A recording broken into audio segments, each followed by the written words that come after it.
My name is Winnifred Louis. I'm a professor in psychology in the Social Change Lab, and I want to acknowledge country at the start of this presentation. So I'm here in Melbourne, that is the country of the Wurundjeri people, and I acknowledge their traditional custodianship of the lands we're meeting on today. I pay my respects to their ancestors and their descendants and extend that respect to others who may be in the audience of Indigenous descent. And I also recognize the ongoing contributions to Australian and global society and the reality that the dangers of democracy have been very stark for Aboriginal peoples from the start of our democracy till the present day. So today we are going to have a panel discussion of dangers to democracy, and it is being recorded. If you do not wish to be recorded, and we can also edit out anything that is seen as problematic, then please turn your camera off and leave your comments in the chat. And those who have registered will be sent the link. And if you have jumped into a link someone has sent without registering and would like the recording, you can email us and we'll provide that. So I want to click out now, if that's all right. Let's see. Stop sharing. Sorry.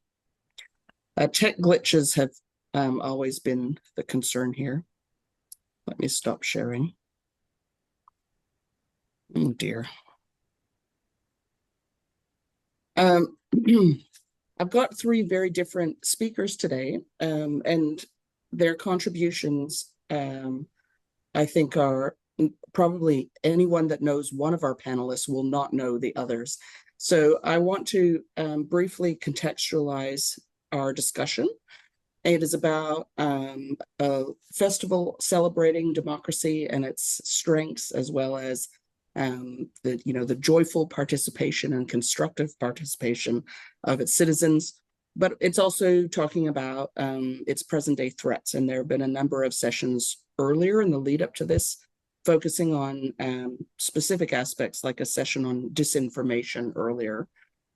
Today, our panel will discuss it from a broader perspective and building off three bodies of work, each of which is sort of a lifetime or many years of efforts illuminating perils to democracy. So we'll begin with the traditional scholarship, that is political science. Professor Malley, you've written a book on what the dangers posed by degraded institutions to democracy. Can you tell us about that work and give us some opening remarks? Yes, certainly. I've been following Australian politics for about 60 years now, and although I've worked on a lot of other topics, my concern about the dimensions of democracy in Australia in recent years has been growing. And finally, with the joy of retirement, I decided it was time to write something at length about what was happening. I've recently published this book called Australia, the Politics of Degraded Democracy, which really does three things. It begins by discussing different conceptions of democracy: delegative, representative, deliberative, participatory, liberal, all these sorts of things. And then goes on to make the point at the outset that Australian democracy, perhaps unlike that in the United States at the moment, is not really in crisis, but it is degraded in the sense that a whole range of institutions, whether we're talking about constitutional bodies or political parties or political elites, are not functioning as effectively as one might wish. And the intersection of these dysfunctional performances leads to a pattern of degradation across the political sphere of which one needs to be aware. The second thing that the book does is identify a number of these factors very specifically and go into them in detail. Things like the decline of Parliament as a deliberative body, the increasing reliance on political staffers as the primary route for recruitment into membership of the Senate or the House of Representatives, where there's been a vast increase in the likelihood that people who are senators or members will have had their primary prior political experience working in a minister's office or an MP's office, rather than in what you might call a real job in the real world.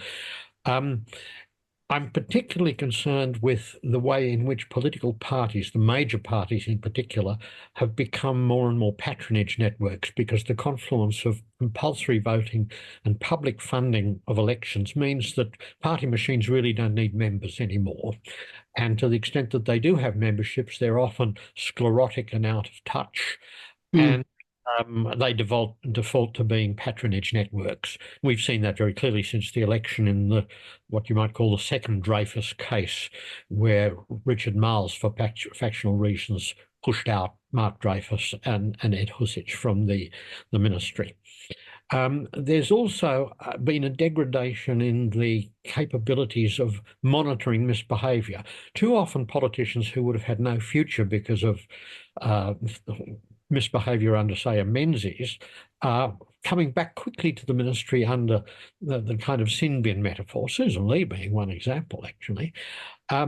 And the National Anti-Corruption Commission that was put in place under the Albanese government has proven to be a really weak body because of its failure to undertake public hearings and use the sanitary effects of the spotlight in order to improve the behaviour of actors right across the political sphere.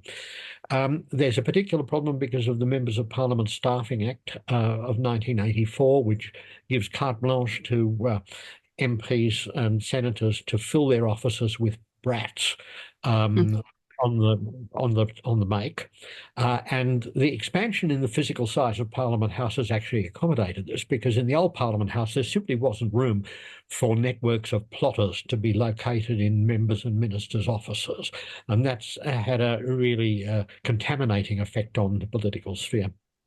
In the public service, we've seen hollowing out with work given to private consultancy bodies at exorbitant cost, as well as a growth of managerialism, which has seen people rising to the top, not on the basis of expertise in particular areas, but because of the claim that they have generic management skills. And that's the kind of thing that ultimately will get you to a robo-debt situation, or a situation such as we saw with the politicking of Michael Pizzullo in the Home Affairs Department. We've also seen over a long period of time a contempt for the rule of law, and we've seen that in privative clauses, in secrecy, in the bugging of the cabinet room of Timor-Leste, all these sorts of things. And when you put all these together, they don't produce a very happy picture of where things have come about. I finally, in the book, look at some challenges that lie ahead for us: media power, social media, disinformation, problem of truth in political advertising, longer-term issues with other institutions in society, and arbitrarily I chose banks, universities and the family as institutions to discuss in some detail in that respect. There are also some really difficult long-term issues that the country faces: issues of revenue raising, climate change, housing, an ageing population. It's very easy for political leaders in the here and now just to say, after me the deluge, and leave this to other players in the future. But the danger of that is that government after government, these problems are left on the back burner and nothing useful happens. That leads me to the final point that I make at the end of the book, is we need to be wary of populism, but we also need to be very wary about a notion which has taken root in Australia, that politics should be seen not as politics as policy, but politics as war. And the moment you begin framing politics as a kind of war where anything goes and the main objective is to destroy the other side, something perfected by Tony Abbott, who proved to be a very ineffective prime minister as a result of his preoccupation with this kind of thing, we're in trouble. And if you put all these issues together, you get a problem of degradation where the whole is greater than the sum of the parts. Yeah, thank you.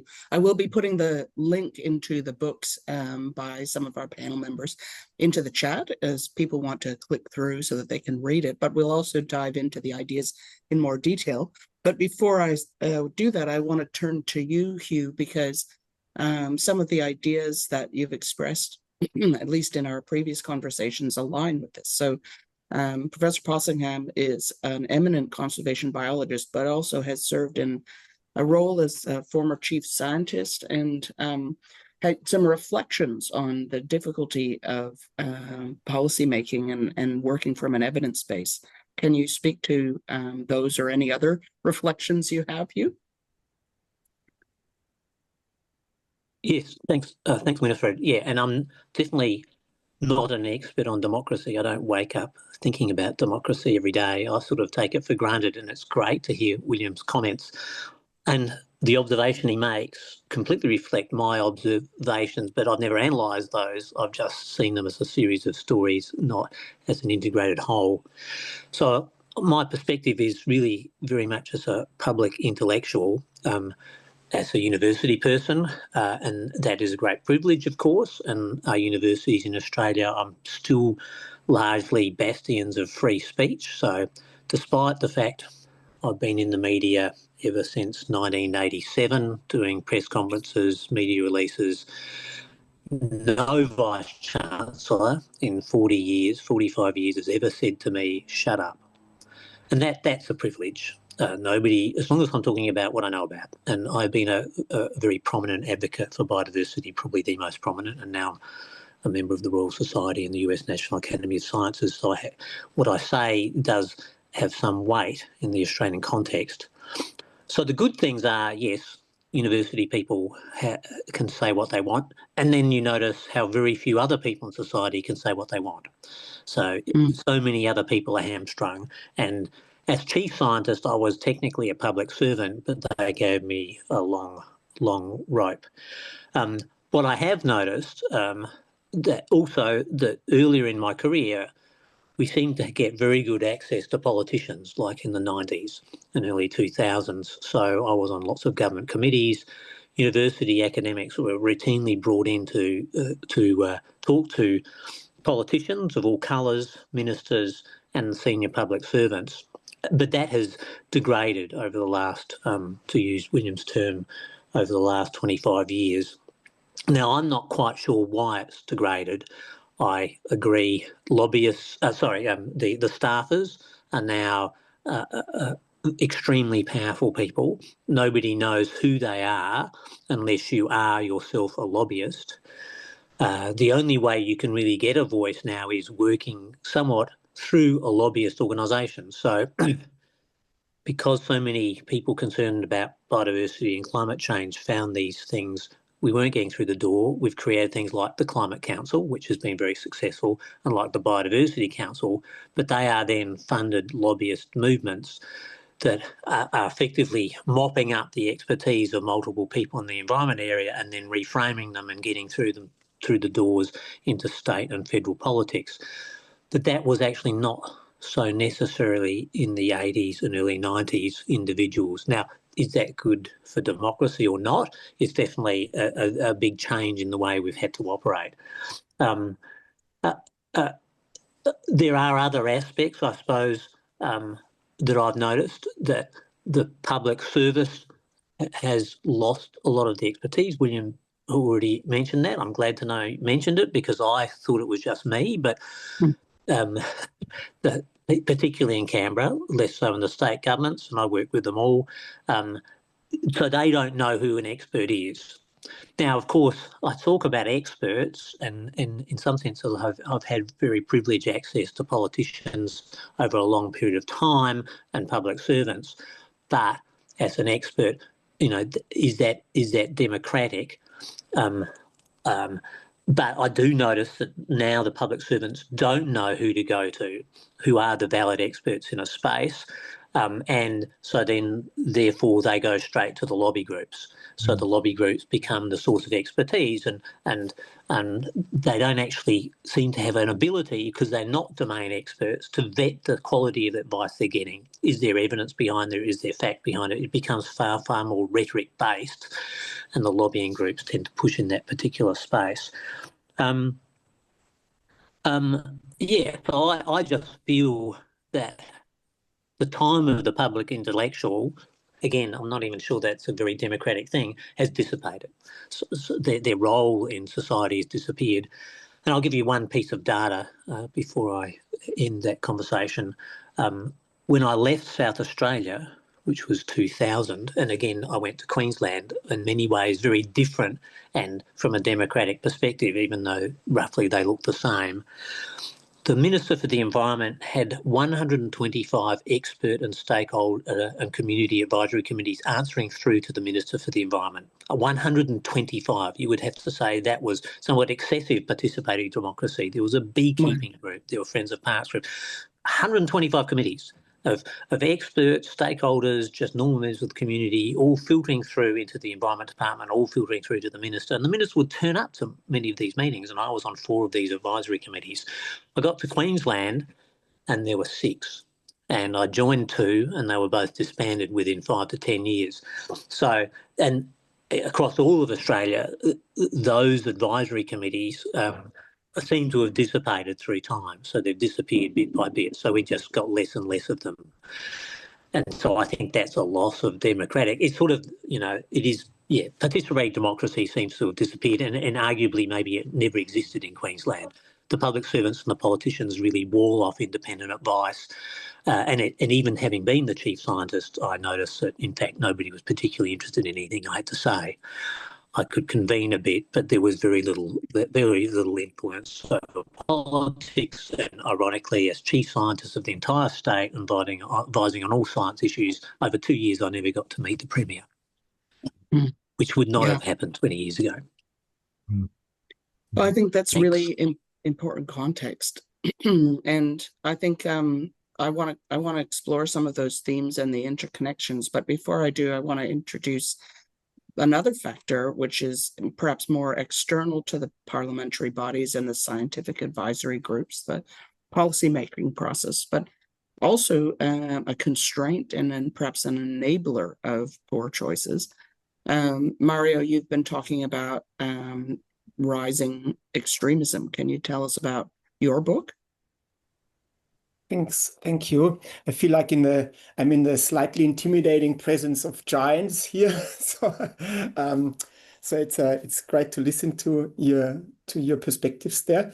I hope they resonate quite a bit with what I write about in the book. Ironically, the book is called Democracy Strikes Back. So in a way, it's not about the threat to democracy, but I'll say a few words about this at the moment. But it's more how democracy can be revitalized in response to threats from radical movements and radical groups on the far right. And having said that, I should probably emphasize that I don't believe that radical political movements are as such a threat to democracy. Maybe they are an important element of a vibrant democracy. It's just that if those radical political movements become anti-democratic almost by definition, then that's where the problem sits, and that's where we probably come to that point of far-right extremists, far-right radical movements in Australia, and obviously the similar phenomena across many parts of the world. Interestingly, it took a while in the Australian context to recognize that far-right extremist movements are even a threat to democracy. It was often seen as because it still is. The debate is still framed through a violence angle. So radical extremist movements are only a problem when there is violence involved. And we haven't had a violent far-right extremist attack in Australia. We had obviously a Christchurch attack from an Australian man, but not on Australian soil in that sense, at least not in the last, in this century. So it was always viewed as something that is the risk sits in the violence and not in the threats to democracy. And that's not the only perspective. Like, I'm originally from Germany, where I started this kind of work. And the definition of extremist movements is whether they are anti-constitutional. And constitution in Germany is basically a Bill of Rights. So it is, the definition of extremism is much more, in other countries, much more aligned to their threat to democracy, whereas in Australia it is defined through the political violence angle. But it's changing slowly. So I would say that in Australian context, we start to acknowledge that that far-right extremist groups and radical groups also pose a threat to democracy. This is often seen as sort of a threat to liberal democratic principles only. Like, yeah, they are racist, they're white supremacists, they are anti-egalitarian, and that collides with liberal principles, liberal democratic principles. That's basically the primary angle of that discussion. But far-right extremist groups have also in Australia posed a threat to democratic processes. We've seen that local councils have changed their position in contentious local issues around mosque building, for example. So there's an undue, undemocratic pressure put on legitimately and elected democratic officials, representatives who change their behavior because of undemocratic and threats of violence, for example, influences. So there's a threat to the democracy in that sense as well. People all over the world, probably also in Australia, hasn't been researched that much, to avoid political engagement in the political system out of fear of being targeted, for example. So these things have not been systematically explored in Australia, but I assume this is happening. But having said that, and the context here is that the far-right extremist groups do pose a threat to democracy, but what I really where it comes back to the conversations we had before is that a stable and very solid democratic system can easily withstand those threats. And that's where the problem sits, that we don't have that as much as we could have. And I think that resonates quite well with what has been said before. So electorally, I think we have a very stable, institutionally stable democracy. We have the constitution is a rather, and I'm not an expert in this, but a rather technical one that lays out a solid electoral process. We have the Independent Electoral Commission. We have compulsory voting. We have preferential. It seems like in a global comparison, it's fairly robust. But we don't have a Bill of Rights, for example, and that's not the main point here, but it is a reflection of that other parts of a democratic system are less central in our debate. And so I think I would argue that it's in peril because the foundations, the grassroots foundations are weak. So electorally strong, institutionally strong, but in terms of the underlying support, the pillars in a way of democracies, that's where there are greater weaknesses, and that there's an individual element to that. We saw, I think it was last year, early this year, the results from civics education in schools being like as low as never before. People don't have an understanding of what that actually even means, democracy. Commitment is low if knowledge is low. So the civic understanding of democratic principles is fairly underdeveloped and getting worse, it seems, in schools. We have surveys that show that up to 30%, even more, even similar to numbers in the US, who think that we need a strong leader. It's helpful to have a strong leader who doesn't have to bother with elections and the democratic opposition. So quite authoritarian undercurrents in there. 10% said in a survey a few years ago, a democracy is not an ideal situation. It is not a form of governance. So there are, on the individual level, there are weaknesses in terms of lack of knowledge and lack of commitment of what that actually really is, a democratic society. We take it for granted. I think you said that before. You don't wake up thinking about democracy. You just sort of take it for granted that it's there. And I think a democracy can dwindle if it relies on, and I'm not pointing at you, I mean, we all like this, because we take it for granted. And then the other point is the institutional or the organizational weaknesses where we pay, and that overlaps with some of the things that were said before. But my focus is the weakness in mobilizing civil society. Civil society is not even a big term. We talk about communities, yes, but we rarely talk about civil society. In other places of the world, this is the key concept, but we don't have that. And the civil society is often by political science in the UK and in the US, seen as the foundation of a democratic society, and also part of the checks and balances. And this is where the civil society has not been invested with. There are a number of legal changes in this recent year that introduce gagging clauses. So civil societies that receive funding are not supposed to engage in the public debate that much, not be critical. We have protest laws that has limited the way of severely limited, you would say, and criminalized public dissent and public protest in a way. So the space of public protests and expressing dissent is clearly shrinking. The media is another factor. Australia is known for not having a particularly diverse media landscape. These are all parts of the checks and balances that a good democracy and a healthy and stable democracy would rely on. And I'm not obviously arguing that they are absent in Australia, but there are the weaknesses. And given that there's no reference point in terms of a Bill of Rights or a constitution that includes Bill of Rights, it's often left to the courts then basically to judge and to decide where the breaches are and how to navigate the obvious conflicts between different democratic rights, between freedom of speech and non-discrimination and equality, basic human dignity. All these things have to be sorted out through precedent in court, and obviously our court system is not based on precedent like in the US. So these are some of the weaknesses that I see. It's often this sense that because of the strength of the electoral process, we see that sometimes implicitly, sometimes sadly explicitly, that there's this idea from government that citizens have had their chance at the election booth, and after that you have to just live with what's happening in Parliament for 3 years, and then you can have a go again.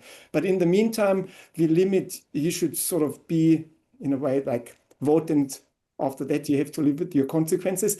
That's not a particularly vibrant environment for and also to address complex crises that we all face. Thank you. I mean, so much there. I think, coming from a systems perspective, it's so obvious that these things are interconnected. So the kind of rise of consultancies and lobbyists as the primary vector for information rather than advice, which is a completely different concept, the idea of an advisory group. And also, I think the sustainability, the long-term sustainability of expertise and relationships within the public service, which has been replaced, and we could debate this, but that alone could take an hour, by a system of rotation, so that people will move from portfolio to portfolio rather than sticking with one over a 20-year period. The increasing use of staffers as its own expertise, its own career path, which we all have ambivalence about. I mean, I feel as though the systemic forces are all trending downward. And I think the American example also concentrates our minds on, the rapidity with which anti-science moves can spread, or, anti-judicial views can kind of reach tipping points. So let's turn our mind for 31 quality minutes to what we would see as ways to engage these feedback loops and these interconnected reinforcing processes. And so I think in your book, Professor Malley, you lay out an agenda for reform. Can you take us through some key ideas? I think calling it an agenda for reform might be a little generous, really, because it's more a kind of grab bag of issues that might demand attention. I think the issue of the confluence of compulsory voting and public funding is one that's worth looking at in more detail, because I think it's a good example of a situation where you can have two policy settings, each of which may be perfectly defensible in its own right, but when you put them together, they tend to have unintended and unpredictable consequences. I don't think there's any mood for moving away from compulsory voting, so it might be better to focus fairly carefully on issues such as funding and disclosure and the influence of donations and money on policy. The difficulty here is that the major parties, when public funding of political parties was introduced in 1983, marketed it on the grounds that it was necessary to take private money out of the political process. But that hasn't happened.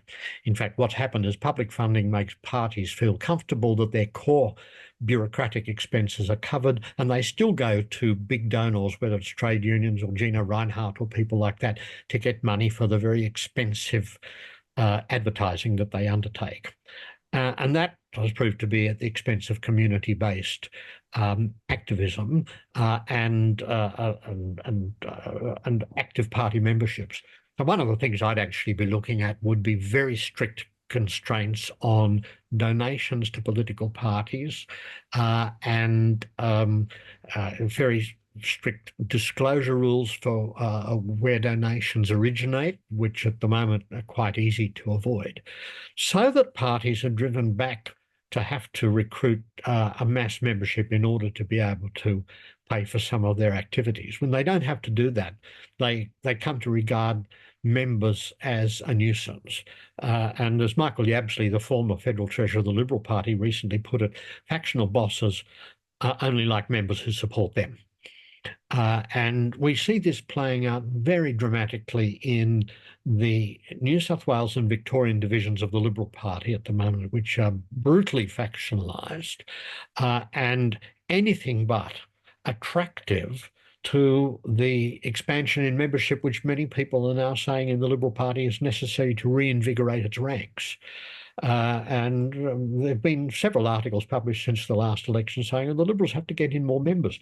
But when it's unclear for what the party stands and the influence of factional bosses is so strong, it's going to be very difficult to do that. And there is an aggravating factor now, which has only just been exposed by the election since my book came out, which is the following, that there are very few safe seats left in the Parliament anymore. Partly because of the rise of Teal independents, who've very successfully taken out formerly very safe Liberal seats in Sydney, in the urban areas, but also because of a general and long-term decline in the disposition of people to vote for the major parties. This in turn makes it harder to attract absolutely top-rank people to be candidates. Back in 1974, the Liberal Party was able to recruit the Commonwealth Solicitor General to be a candidate for the seat of Wentworth in the 1974 election, Robert Ellicott, one of the probably the top barrister in the country at the time.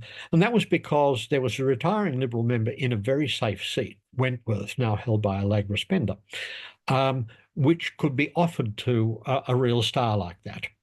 But when you don't have safe seats in the House of Representatives anymore, it's much harder to get top of the rank candidates, because the most you can say is, well, you'll have to give up 2 years of life and income on the off chance that you might win a marginal seat. And that then widens the space for these political hacks to come through ministers' offices and populate the benches. Really, the only safe seats left in the Parliament now are the number 1 and number 2 Senate seats in most states for the major parties. But those seats are very much under the control of factions. They're doled out factionally. And we saw this in South Australia when Senator Penny Wong actually found herself relegated to number 2 on the Senate ticket behind a factional boss. That was ultimately rectified, but it told us an enormous amount about a particular pattern of degradation in that system. So I don't think there's a magic bullet to address the problems that we have. There are incremental or ad hoc steps that can be taken in different spheres. I think restoring permanent heads to bureaucratic agencies rather than having political appointees brought in would be a positive step. It worked perfectly well during the 16.5 years when Sir Robert Menzies was Prime Minister. He was able to work with a neutral and independent public service. There's no reason why the current generation of politicians couldn't do the same thing.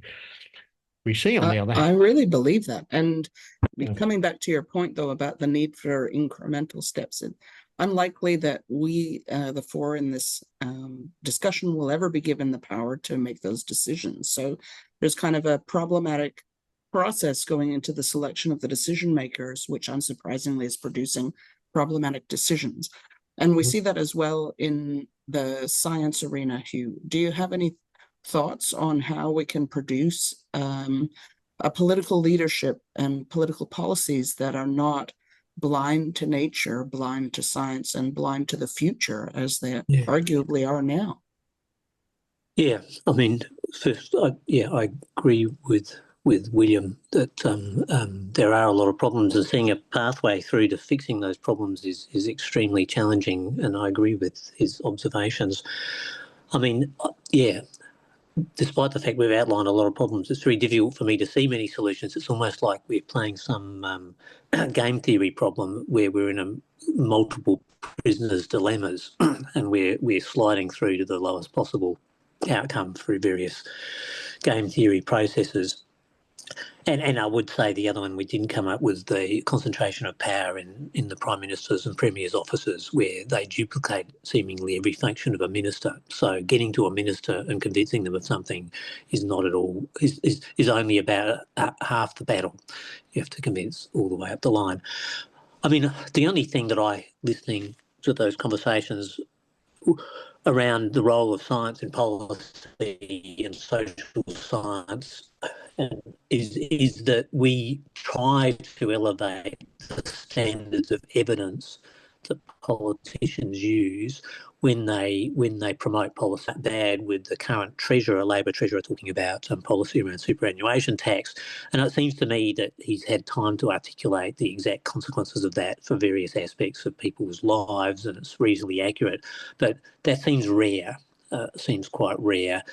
So often we see policies happening and the quality of the evidence is very poor. So Queensland, for example, just rolled out a whole heap of more shark drum lines, which will massively increase the killing of sharks and whales and turtles across Queensland's coastline, despite the fact their expert committee has repeatedly advised them that this is not doing any good and it's a waste of money and time. In fact, many of those sharks are in fact themselves threatened with extinction.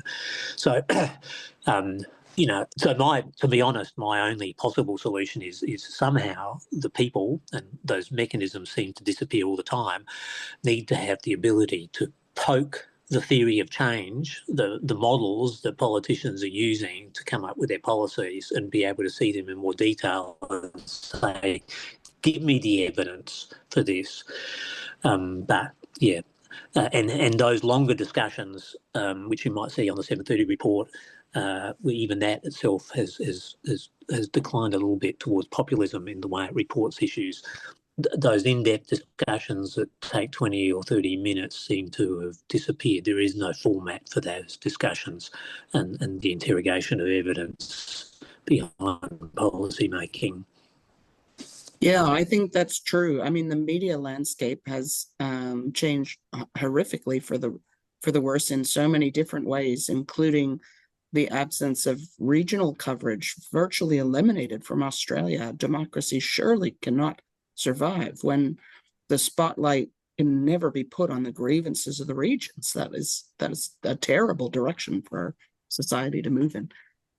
Mario, what are your thoughts on these interconnections, and do you see any points of leverage for people like ourselves? Can I just, before I come to can I just quickly say a word about what you just said about the shift towards populism with the shark culling? And so It is based in science. It is based in what politicians think the government or the population or the citizens would like to see. That's what its drivers are. Whether they misjudge the will of the people, they probably frequently do, or not, that's a separate story. But it really highlights the importance of an informed citizenry. If the people who elect and who have the power, the electoral power, if they in that case made their voices heard, not just know, but make their voices heard that they are against that kind of shark policies, then politicians, it's not that they are like personally convinced that we have to kill the sharks. It's more that they follow sort of their assumed sentiment in the population. That really highlights the importance of the grassroots, the people, basically. I mean, we call them grassroots, but it's us, like people who vote, and having processes for us in place to influence policy making outside the electoral cycle. That's, I think, really important there. And other examples in Queensland and other places, youth crime. You know, there are interventions to bring it back. There are interventions, legal changes that we all know that they are not going to work. We know that they don't work, but still there's the power in the conviction that this is the way we just do it, because that's what the population wants to hear. But I'm not sure whether they do. But so I think that really highlights the point that you said something before, the lobby groups. I really found that fascinating. Who's the lobby group of those who are not organized, like the ordinary Australians who are not necessarily in a certain, who are not in a sporting club, or who don't have a lobby group? How do we make sure, and that's the majority of people, how do we make sure that their voices they are also lobbied in some ways? I think these structures are really missing, and good policy making would require the ability to listen to those voices if you want to get re-elected, even if it's just for your own purpose. That's what you want to get out of this, to get re-elected. So processes in place where we have an opportunity to listen to what communities have to say, and where people feel empowered to actually express what they would like to see, not feel like there is no voice for them. And I think there are lots of structural weaknesses that prevent that from happening at the moment, or hamper it at least. So I really believe you, Mario, but what are the solutions? So given, so I think, I think with youth crime, for example, there's a kind of, it seems to be a vicious cycle between media sensationalizing crime and a particular racist dynamic within crime, and conservative responses that are not evidence-based, as we know from many psychologists, criminologists, and others, social workers. So what are there any levers that we can pull? I think as long as we try to sort of solve such complex, nuanced problems with a sort of a very simplistic approach, we're not going to get there. So I'm a firm believer from my previous work that problems occur locally, and locally they can be resolved. So there are instances in terms of youth crime where a local approach is taken. There are certain community safe spaces set up in consultation, not only consultation, but guided by community feedback, and it has been super effective. But this has to be done in collaboration with those who are affected, and whether you call it lived experience or whatever you want to call it, it's not just a new buzzword that we use. We can't resolve issues without listening to those who are affected by this, and the platforms for that are often not there, but there can be or it's more easy to build those platforms of engagement on a local level. That doesn't solve the big global and national problems, but it can contribute to that by doing it locally first. And that's obviously not the only pathway, but establishing some kind of community engagement platforms that go beyond what we call deliberative democracy in some ways. We know where the pitfalls of deliberate democracy processes are. We can address them. There are ways to do that. They're not going to be perfect, but it's better than sending an email, have your say, and then you hope that your community is going to engage with the issue. We know that it's not working. So looking beyond that tick boxing sort of, we have engaged the community. If we really want to do that, we have to do better than that and look for alternative ways of doing this, and be brave and bold in this. And we may fail occasionally, and certain things may not work, but not trying it is just, and we get stuck in this kind of this vicious cycle that you say that leads to bad policy making, but also to an increasing sense of dissatisfaction and mistrust in governance. Yes, I really see that vicious cycle at play in our society, and I know that there's nothing new under the sun, and a dynamic where politics is infuriating and corrupt, and the best people are alienated from it has been decried, I believe, through millennia, not just centuries. What do you folks think are the green shoots of hope, if any? For example, do you find the teal movement interesting, William? Yes, I do. I think the risk for the major parties at the moment is that more and more people will gravitate towards quality independence. And the scale of the Labor victory at the election has disguised the fact that there are just as many elected independents in this parliament as there were in the last. And they don't control the balance of power, obviously, but they are a moral voice, and they do send a signal that if people in the electorate become discontented with the performance of the major parties to the point that they think a plague on both your houses, there is an alternative which is available, for which voters can opt.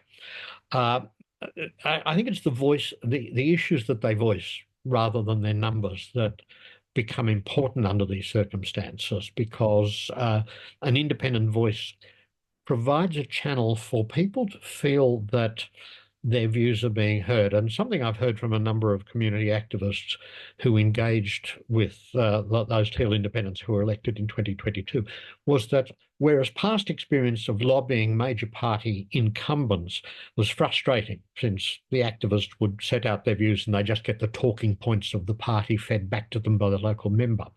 When they actually spoke to teal independents, they had a real sense that the independents were listening to them.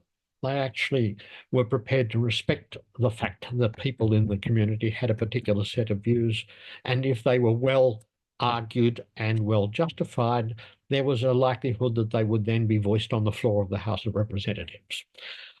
Whereas for a major party member, there are so many other factors that come into play in determining whether to pursue an issue or not. One being whether there's a sense that other members of the party in Canberra are going to approve the raising of an issue in the first place.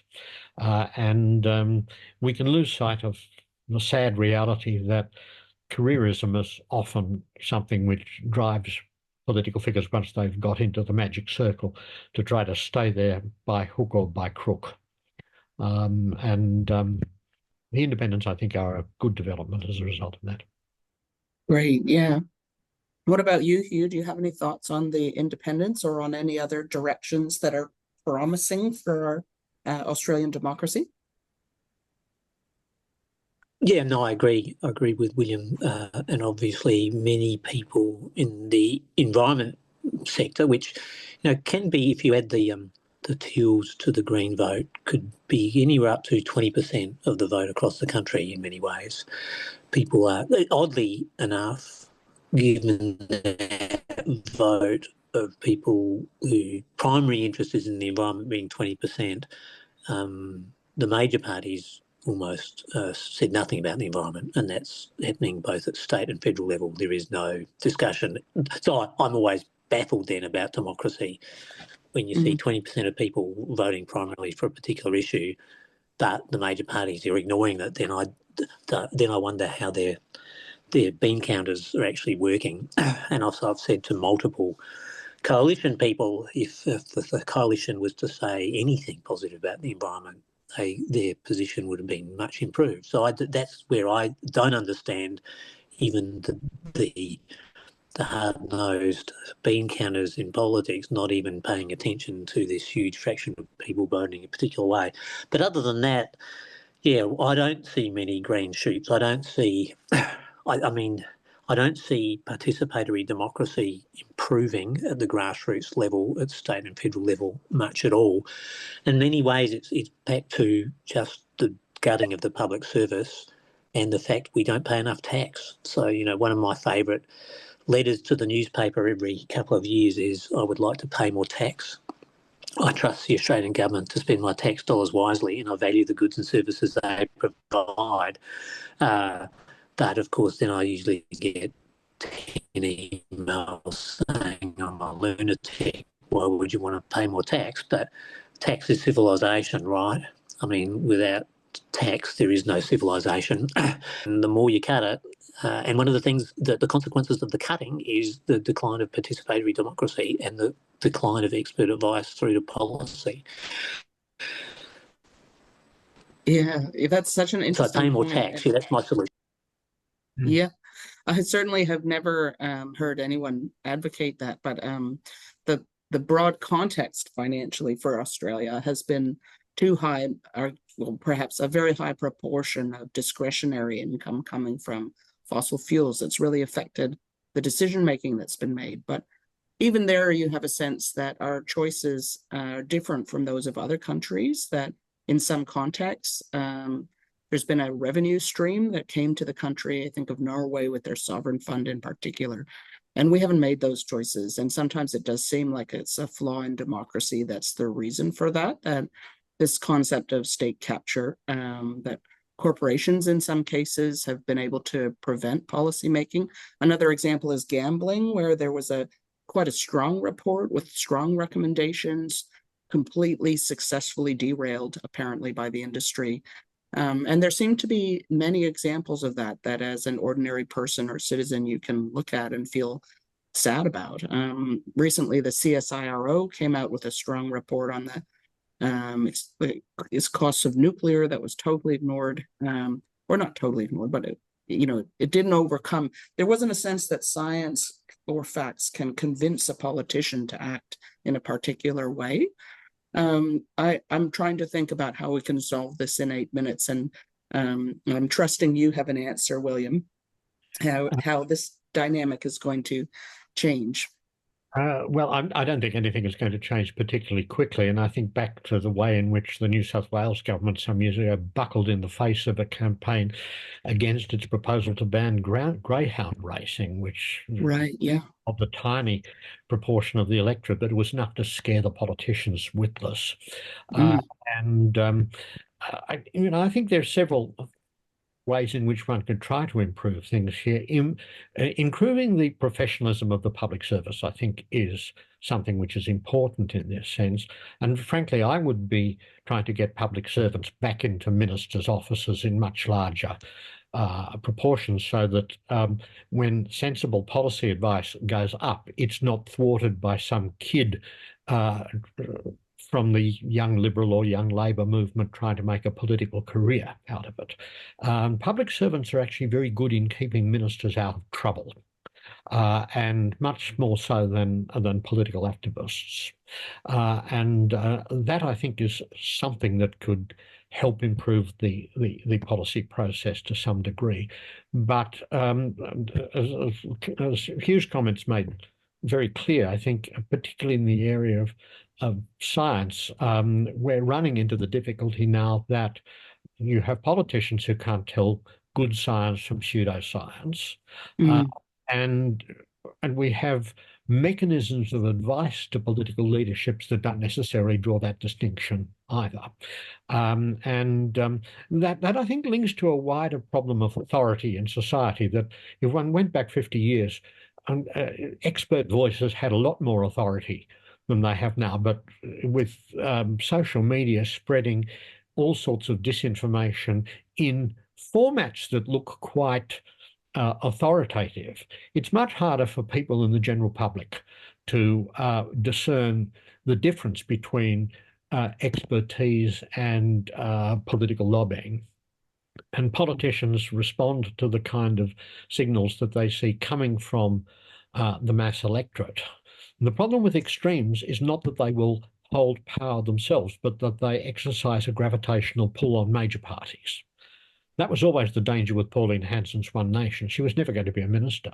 But what we saw was that she did have an effect on, say, asylum seeker policy under the Howard government, because there was a perception that she would be a threat to the electoral forces of the Liberal Party if it didn't move to the right in response to what she was doing.